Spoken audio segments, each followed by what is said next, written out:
slide and get your lick back. And get your lick back. Get your lick back. If a nigga gon' do something, ain't no chit chat. Better stay up out the way, don't get your issue splat. Stop letting this shit slide and get your lick back.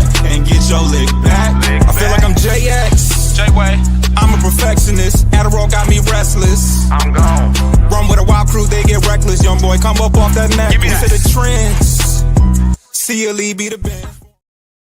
Good evening and welcome to another episode of Corner to Copa. I'm here with my co-host, Coach. Post Easter, this is the makeup for the Easter Sunday. But how you feeling today? Oh man, the weather's breaking here in Michigan, and it's just in time because, like the weather, the Tigers are only warming up. Absolutely. The Tigers are 14-9 as it stands right now. We are holding on to first place. We are a game ahead of the Cleveland Guardians.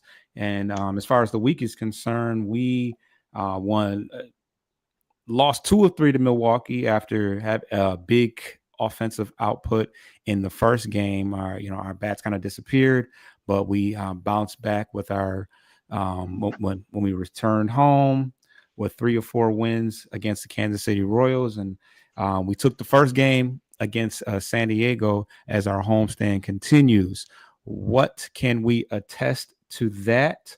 Riley Green was on a massive slump at the time that we got back home, but he seems to have shaken that off and got back to the Riley Green that we know and love. Zach McKinstry, who if you would have told me that he would be batting in the middle of the lineup and nearly playing every day, especially with all the injuries that we have, that we would be in some trouble, but he has been scorching hot. I think he got the day off today, which is probably why we have no runs at this current juncture. But he has the highest average amongst home hitters. He is hitting over 500 in Comerica Park. In Comerica Park, of course, but altogether, I mean, all things considered. Hold on, let's pull this up. Yeah, he's batting 314. Him and Carey are 1 and 2 in terms of just pure batting average, with at least, we'll say, 10 games played. Yeah. So, as I said, if you would have told me that McKinstry has played several games in like the 3-hole, if I'm not mistaken. But yes. So, obviously we know what he brings defensively, but he's been working counts like crazy, taking a ton of walks and punishing pitchers whenever he has something that is in any way in his wheelhouse. But yeah, outside of that, obviously our home record has been very good. We're 9-2 at home, and Twerk remains as one of the better power hitters in all of Major League Baseball right now. He has 7 home runs, 21 RBIs, 24 hits, and an OPS over 1,000. I don't know what it is, but I can guarantee that right now it's over 1,000. But any observations that you have seen thus far? Yeah, I think you hit it on the head there. We're getting production from McKinstry, which he showed us that he's capable of kind of not really carrying, but at least doing his part last year when Torkelson came back up. Those two guys rode a multi-week hit streak, essentially, almost consecutive, or at the same time last year. And McKinstry's just a professional hitter. I mean, he's played in LA at the Dodgers. He's played in some big time moments around some big names.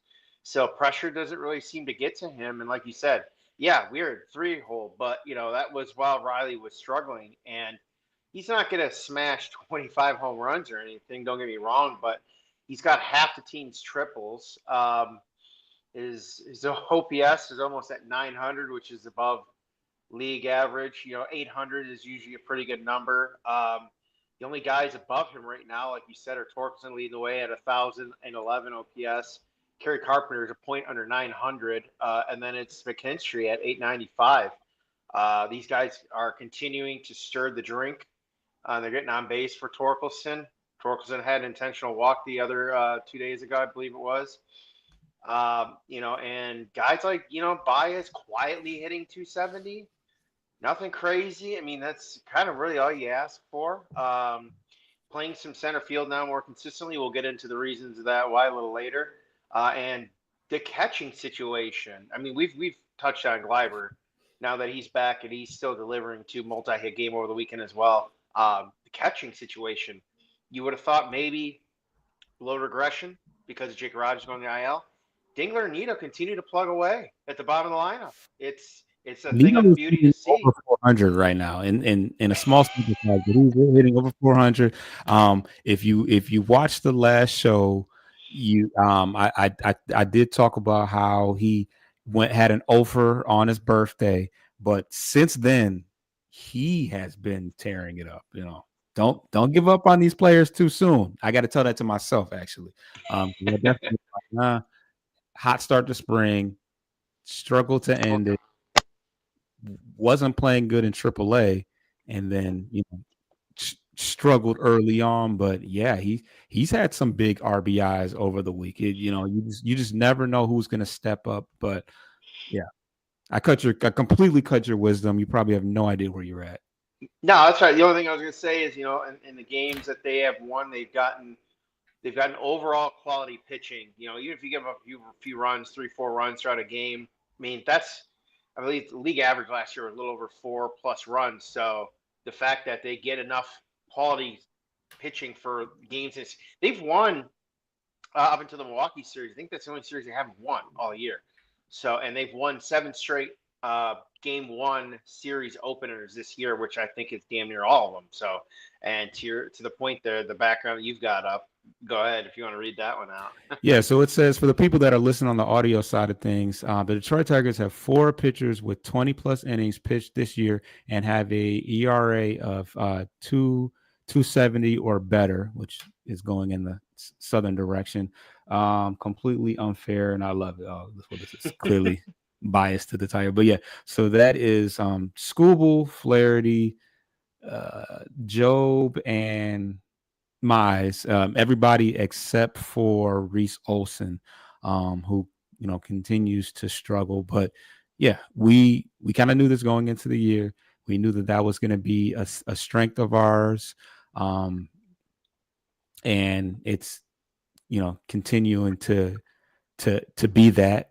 But a pretty balanced, pretty balanced. I will say that our hitting wise, which deservedly so, is on the volatile side of things. Like I said, we had 9 runs against Milwaukee, and then I think we struggled to put anything on the board 2 games after that. But even today, we had, I don't know how many runs yesterday, but right now we have 0 in the 8th inning. So we still, on any given night, it's sometimes a little unpredictable whether we're gonna just hit the cover off the ball or if we are gonna get shut out. But hey, in due time, I think that I think that will get better as we start having as we get a little bit more healthy and we get more consistent players in there. But to your part about Javi Baez, he's hitting 391 against lefties,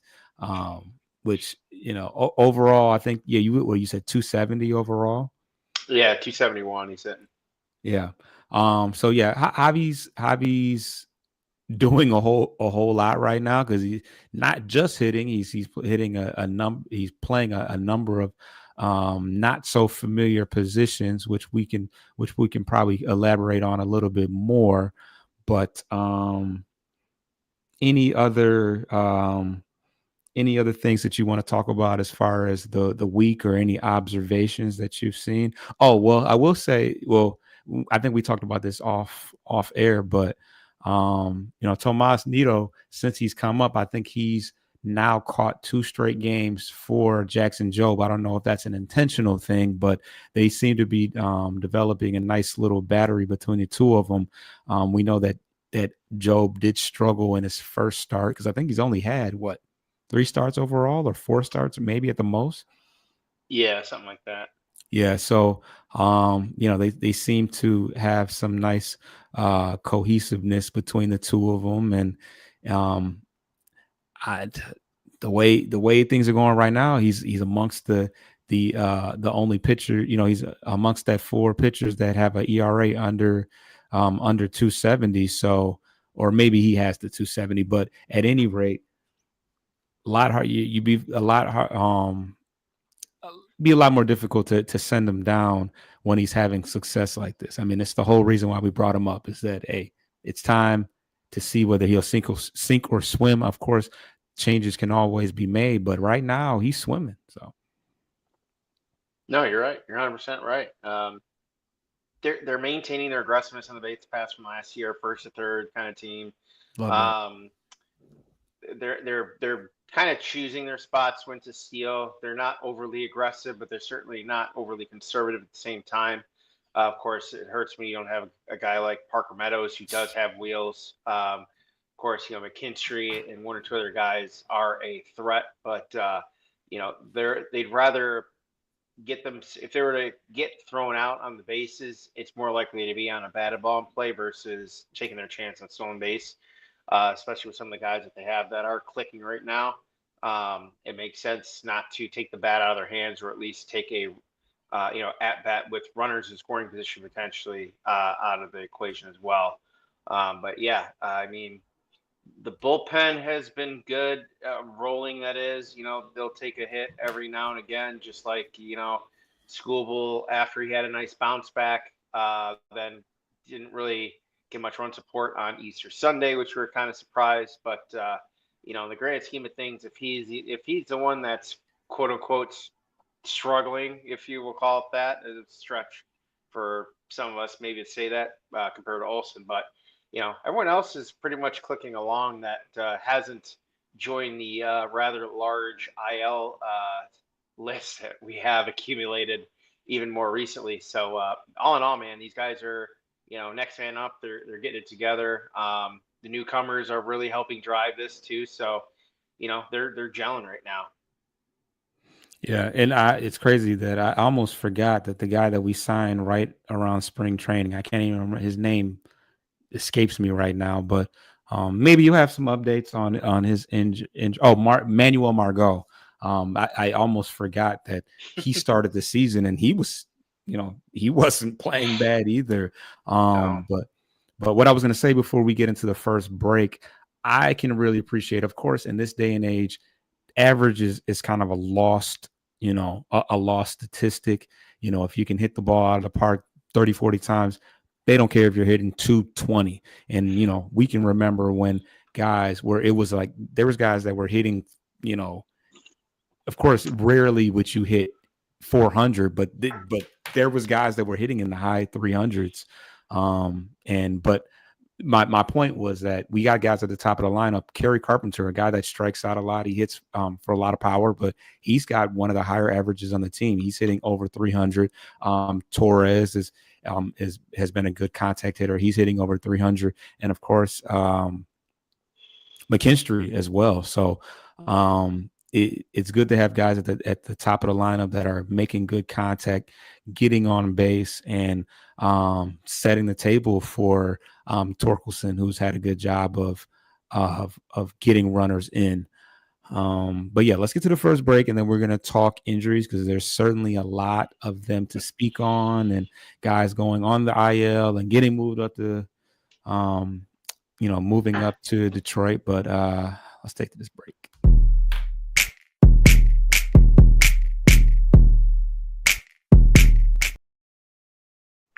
All right. Oh man, I forgot we had this picture thing up here, but go ahead. All right. Well, buckle in, ladies and gentlemen, here. This is a little bit of a lengthy one, even though we've only had 2 extra days for the show. All right.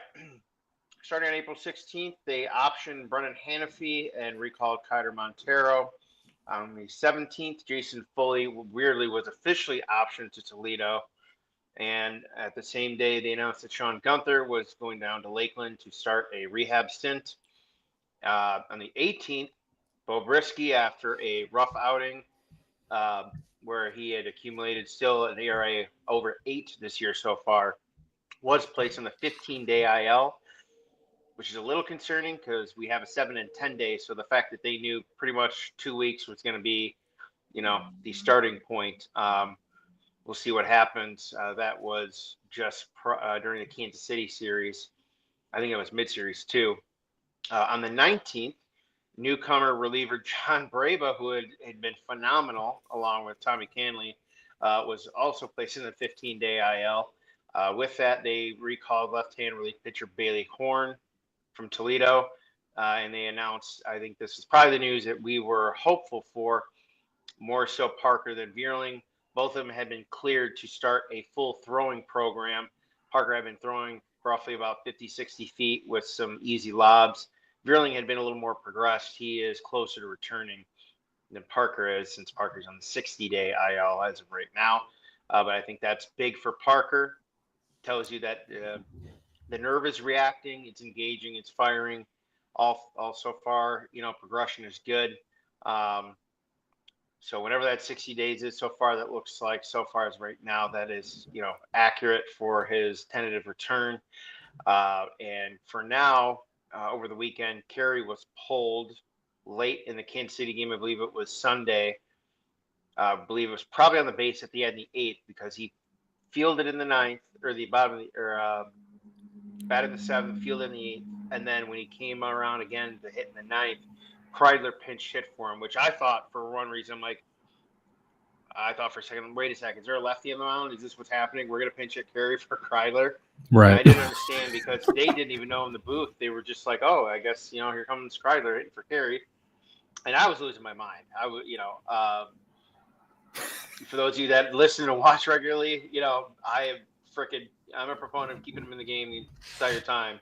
Until we get some better spread numbers for Carey on lefties. But for now, I don't think he's readily available, but he's so far going to avoid the IL for now. He played today. Oh, he did? Okay. Yeah, so they had a right-handed pitcher, and he hit leadoff today. Okay, that's good. That's good. So he just needed an extra day, 2 off to just kind of let that, whatever tweak or twang, whatever you want to call it, heal up. So that's good. That's good. Hopefully he doesn't aggravate. I know it was an issue last year in the playoffs. That was a pain in the ass. Timing was horrible. But, those things, as a basketball guy, hamstring injuries can linger if you do not treat it carefully and right from the get-go. And more recently, as of yesterday, Jace Young is up and Kreidler is down. Back to Toledo. We figured that was coming. We just didn't think this would be the pairing to send Kreidler down. Essentially, we're going outfield for infield. Right. Even though Kreidler had been playing a lot of infield with Toledo prior to coming up last year with Detroit, he naturally was an outfielder, I believe, so he can pretty much play most positions in the field. And then today, inhale.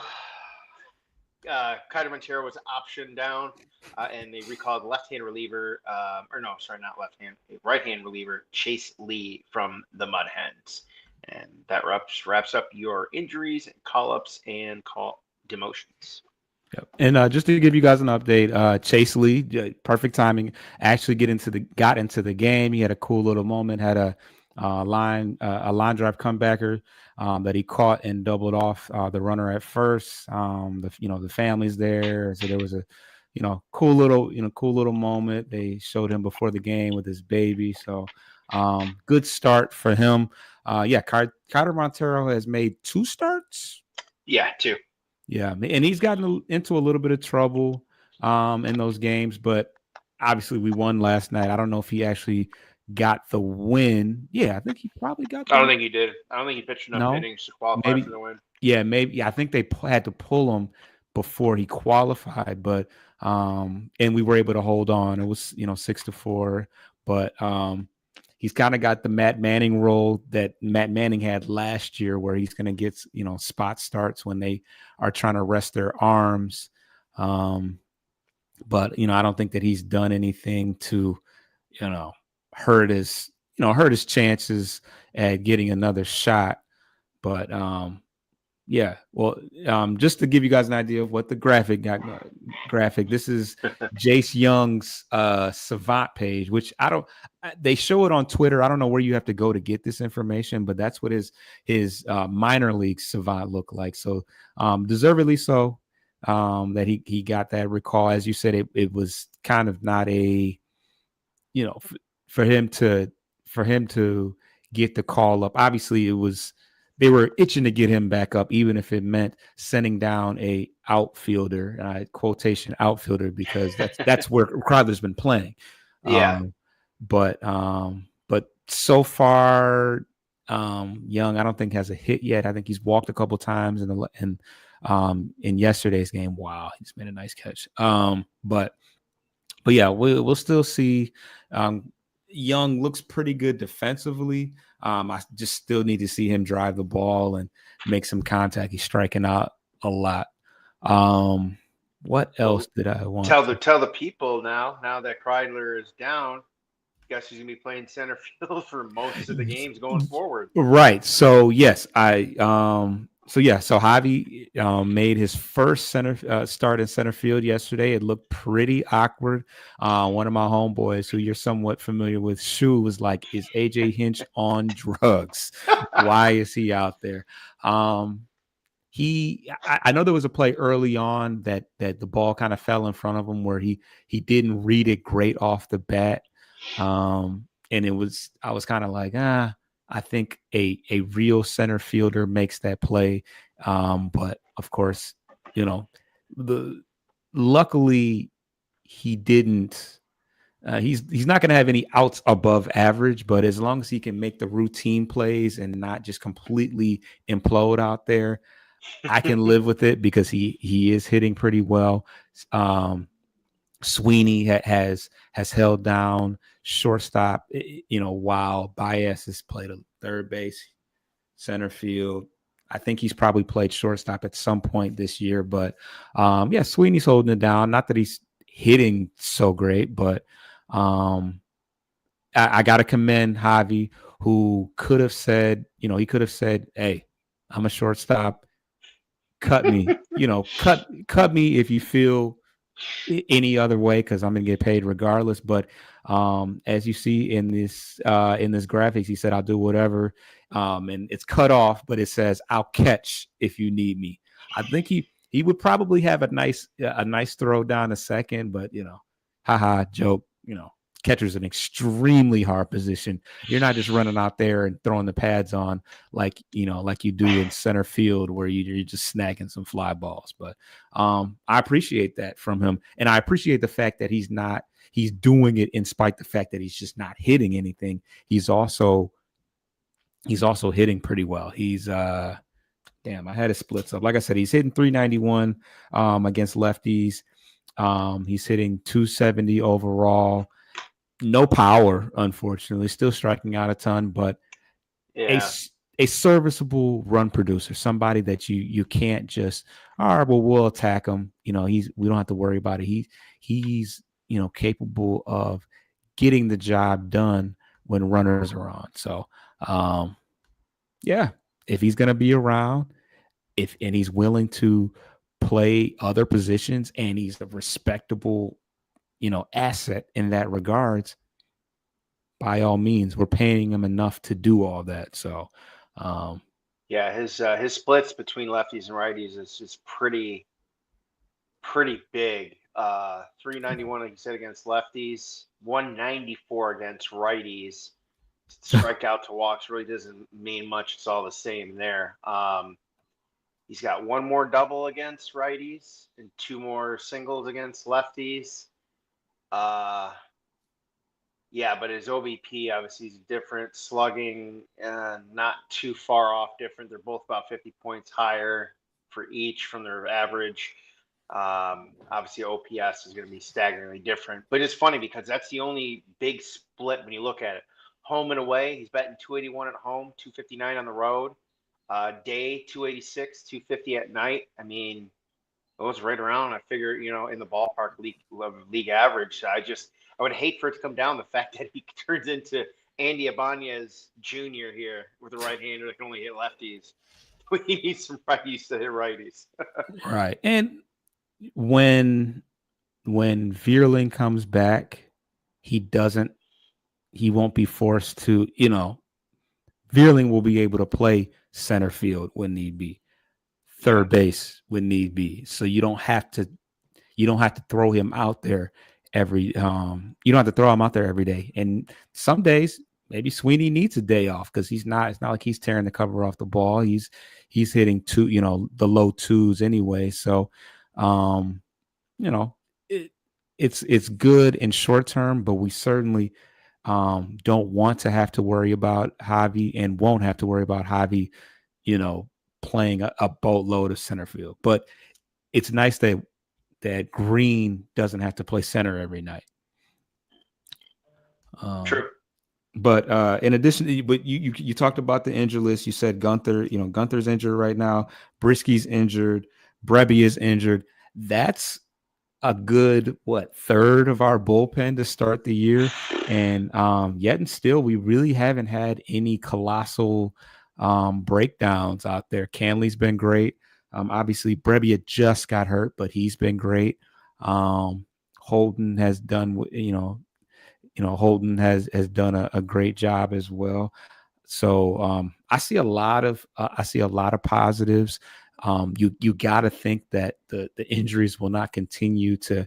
Eventually, there's going to be a slowdown. The Tigers had the most players on the injured list at this current juncture. LA's up there, Chicago's up there for whatever reason, because I don't know if that matters because their team was a AAA team as it is, but yeah, the Tigers have the most players on the injured list right now, and you got to think that trend has got to slow down. But at this rate, has it really affected us? Maybe, but we're a top 10 power ranking team, top 3 in the American League, despite all that's happened. So and we didn't even talk about the fact that Jason Foley, I believe, is injured as well. Yep. I think he's on had a 7-day IL there down in AAA just a couple days ago. Yeah. Otherwise, he would have been, he would have replaced one of those guys. You would think. I don't know. He was struggling a little bit down there. He was struggling a little bit. Foley or Chafin? Foley it was Chafin. Foley, remember right, Foley had, I think Foley had a 0 ERA and it only allowed runner or whatever. Yeah. But yeah, so yeah, it hasn't really affected us that much. I felt like I had something else to say about Foley. But yeah, I mean, there was a guy that was a staple in our bullpen last year, to your point. And then Bo was obviously a staple. So we got guys that were either traded like Chafin at the deadline, or didn't make it out of camp this year. We haven't really had to talk about much, but the guys they've brought in have been just as good. But to have those guys still down there in a pinch if we need to for a few days, few games, it's nice to have in the back pocket for sure. Absolutely. Let's get to the next break.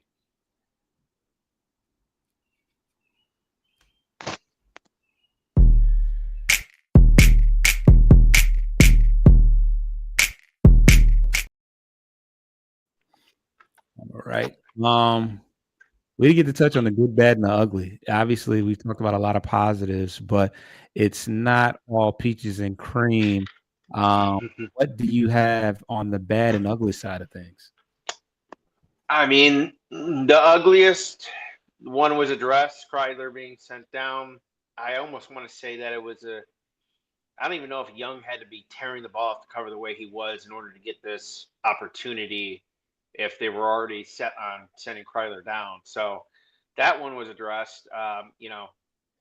Kreidler made 1 or 2 really nice plays, made 1 or 2 questionable plays, obviously just couldn't hit. I mean, only so much you can do when you've got a guy like Colt who's also struggling.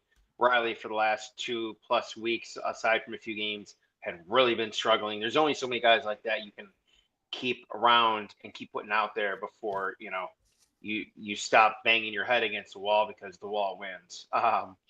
Aside from that, Maeda, it can't even put him in with a beyond a 4-run lead. He can't get 4 or 5 batters. Retired. It's I gotta figure this is it. You've got to cut him at some point. Like, I don't mean in a month or two or near the trade deadline. I ideally get rid of him in the next 2-3 weeks. I'm sorry, it hasn't worked out. It's the last year of his deal. We've got other guys. We just alluded to Chafin and Foley. It just hasn't worked out. I mean, pure and simple. Guy has not gotten it together. Every time he has a decent outing, he'll put 3 stinkers up in a row. Down 7, up 7, doesn't matter. He can't get it done. I think he's washed. He's chalk. Cole Keith, obviously, I don't know. I think he's probably next on the list to be sent down if he can't get it going. He's young still. I don't know if it'll really take a hit on his psyche. I mean, he's already been open about his feelings. We all saw that last week. He's down on himself. Maybe a little time away, a little less pressure at the big league level might help him kind of reset and refocus on some things down there with the hitting team down there or the fielding. I really don't think fielding's been terrible for him. He had a couple questionable plays so far, but I think, going back the last 3 months last year, he's shown what he's capable of. I think he is a above average potential fielder. So hopefully he gets it going. In terms of the good, man, there's a lot to look at that way. Yeah. Torque, Carey, Zach Gleiber, now that he's back. I mean, like we said, these guys are stirring the drink. They're driving in the runs. They're scoring the runs. There's really not much more to say about those. And Carey started slow. I think he was batting around 190, 200 for the first, 10, 12 games. And then over the last 10 days or so, he's really turned it on. Every time I feel like he's gotten a hit, he's come around to score. To your point, he said he's batting leadoff more as of the last few games. But he's been batting, top 3 in the lineup as kind of like a mini table setter, if you will. It's been working. It's been good to see. Riley, as we mentioned, just kind of came out of a slump a little bit. I don't know if I'd say he's completely gone. I'd like to see a few more games, the rest of the week pan out before I put a, stamp on that. And the rotation and the catching situation have been really good too. So, I mean, from a hitting standpoint, Dingler's only going to get better defensively as well. He kind of was a defensive catcher, and then he had all of a sudden a scorching hot bat last year in Toledo. I mean, the combination of the bullpen and the rotation on the days where it's right, that's why they've been winning series, which ideally is the name of the game in this sport. You keep winning 3 out of 4 series, 4 out of 6, you're going to be in position for a playoff berth. So that's the name of the game there. Yeah, to your point about Cole Keith, I feel like it could be an easy decision to give him some of that time off. One thing I will say is he has been coming up clutch in big spots. He's hitting 278 with runners in scoring position, and in 7 at bats, he's hitting 429 with his runners in scoring position and 2 outs. So that helps. He's obviously not starting every day. He's pretty much lost that first base slot. Torque's been playing first every day, right?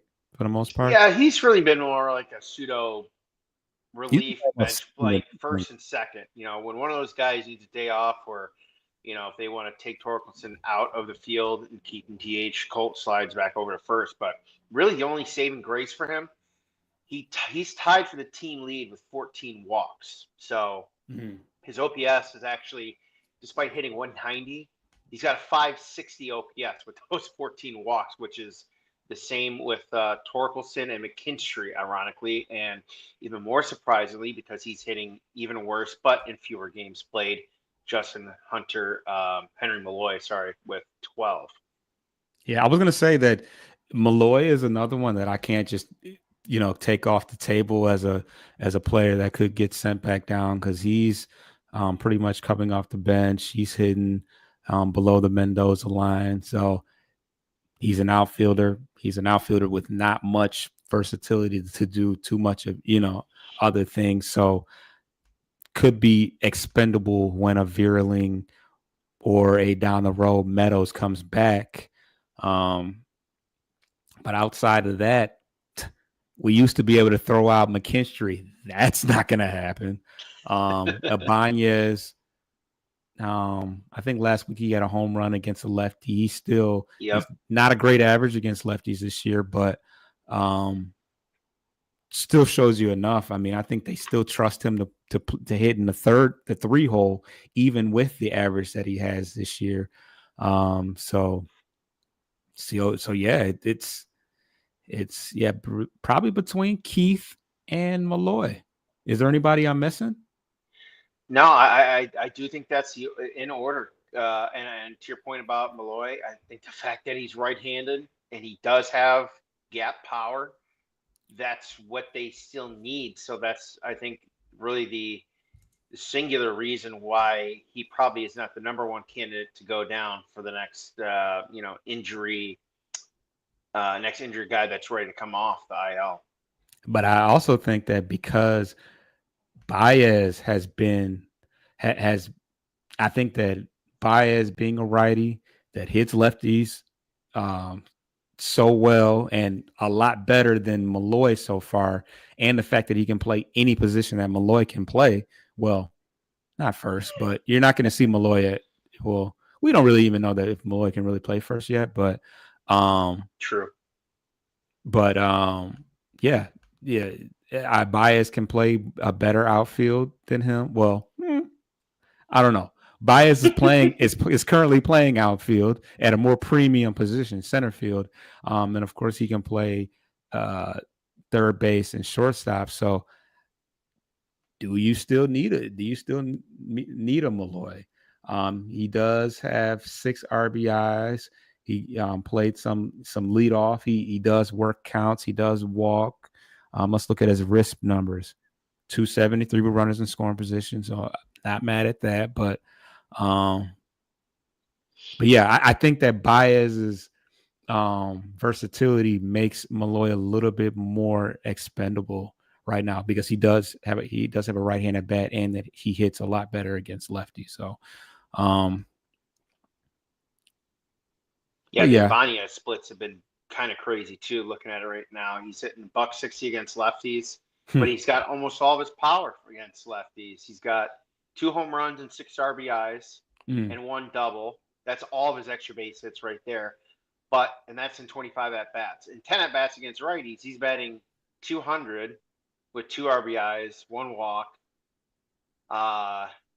Obviously, his slugging is way better against lefties, but his OPS, 662 against left, 553 against right, still leaves a little more to be desired. But he's only played in 16 games. He's got 35 at bats, which is roughly, anywhere between 60 and 80% less than, a chunk of the rest of the guys. Yeah, we have not seen a lot of Ibanez. I can't remember the last time I saw him. I think the last time I saw him, he hit that home run. So, so yeah, definitely, definitely some guys on the team right now that I wouldn't lose my mind if we had to send down in place of, when Vierling gets better. It's really encouraging to see that the nerves are firing for Meadows, and he can now at least, lob some throws and play some catch. So we'll wait to see any other developing updates. Let's get to the last break. Why not? And then we'll wrap things up.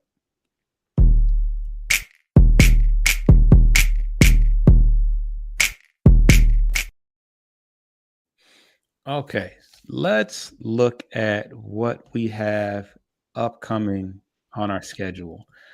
We are first and foremost, let's get an update on what's going on. The Tigers are currently in the ninth inning. Riley Green is hitting, and they are down 2-0 against the San Diego Padres. We still have not managed a.